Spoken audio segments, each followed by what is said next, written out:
குழந்தை போல நடப்பதென்ன சுவாமி மலையிலே, தீ கொழுந்து போல சிவப்பதென்ன திருச்செந்தூரிலே.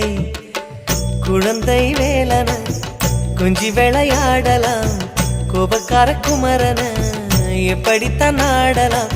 குளத்தை போல மனசு கலங்குது, குமரா தெளிய வச்சா ரொம்ப நல்லது.